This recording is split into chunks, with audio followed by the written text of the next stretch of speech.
আসসালামু আলাইকুম, welcome back to my channel Fauzia's mom. আজকে নিয়ে চলে এসেছি খুবই টেস্টি একটি কাবাব রেসিপি। কেউ দেখে বুঝতেই পারবে না যে এটা কাঁচকলার কাবাব তৈরি করা হয়েছে। বিসমিল্লাহ। ফার্স্ট আমি এখানে কাঁচকলা নিয়েছি 3টি, আর এই কলাগুলোর উপরের কালারটা চেঞ্জ হয়ে এসেছে, বাট এটা কিন্তু একদমই কাঁচা রয়েছে। তো ওটা আমি সুন্দর করে ধুয়ে কেটে সেদ্ধ করে নিয়েছি প্রেশার কুকারে। আর এদিকে আমি মসুর ডাল ভিজিয়ে নিয়েছিলাম, আপনারা ছোলার ডালও নিতে পারেন। মসুর ডাল, এলাচ, লবঙ্গ, দারুচিনি এগুলো আমি একসঙ্গে পেস্ট করে নিয়েছি। এদিকে আমি কাঁচকলাটা ভালো করে চটকে নিয়েছি, একদম ভালো করে ম্যাশ করে নিয়েছি ওই যে ডাল বাটাটা।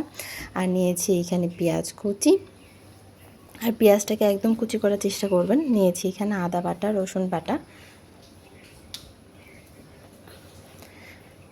নিয়ে নিচ্ছি হলুদ গুঁড়া সামান্য, দিয়ে দিচ্ছি ধনিয়া গুঁড়া, আর দিয়ে দিচ্ছি গরম মশলা গুঁড়া, দিয়ে দিচ্ছি লাল মরিচের গুঁড়া, আর দিয়ে দিচ্ছি ব্রেড ক্রাম্স বা আপনারা চাইলে বিস্কিটের গুঁড়াও অ্যাড করতে পারেন। দিয়ে দিয়েছি সামান্য চালের গুঁড়া কিছুটা, আর স্বাদ মতো লবণ, আর দিয়েছি কিছুটা কাবাব মশলা। দিয়ে খুব ভালো করে আমি এটাকে মিক্সড করে নিচ্ছি, আর কাবাব আকারে আমি এভাবে বানিয়ে নিচ্ছি।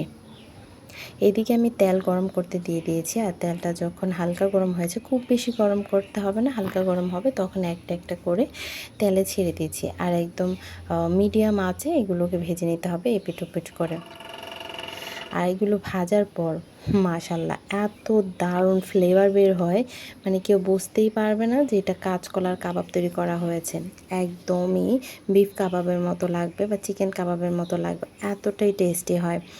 আর এটা কিন্তু ভিতরে একদমই তেল চুপচুপে থাকে না, আপনাদের আমি ভেঙে দেখিয়ে দিচ্ছি কতটা সুন্দর ভিতরে একদম সফট হয়েছে, বাইরে থেকে মুচমুচে, আর একদমই তেল ছাড়া, একদমই তেল ভিতর চুপচুপ হয়নি। তো আমার প্রত্যেকটা রেসিপি যদি আপনাদের কাছে ভালো লেগে থাকে, প্রতিবারের মতো লাইক কমেন্ট শেয়ার করতে ভুলবেন না। চ্যানেলটিকে সাবস্ক্রাইব করে চ্যানেলটির পাশে থাকবেন। আর যদি ফেসবুক থেকে দেখে থাকেন, পেজটিকে ফলো দিয়ে পাশে থাকবেন। দেখুন একটা ভেঙে দেখিয়ে দিচ্ছি ভিতরটা কত সুন্দর, একদমই কিন্তু তেল আটকায় নেই।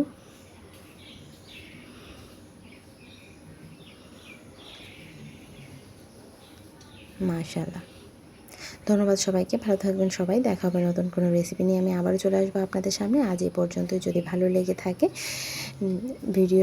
ভিডিওটাকে আপনাদের টাইমলাইনে শেয়ার করে রাখবেন, যে কোনো সময় আপনারা চট করে দেখে নিতে পারবেন যদি খেতে ইচ্ছে করে। আল্লাহ হাফেজ।